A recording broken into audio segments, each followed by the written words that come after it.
month. English month. Magpaparit lang. Magpaparit lang kami.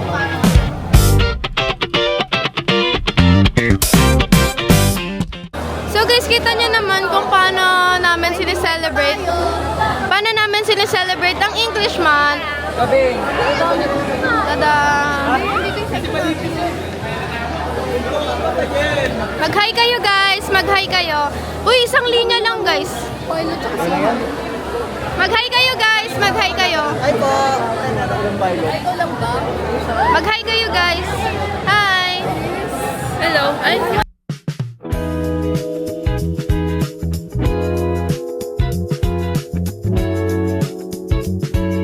Okay. Kami na next guys!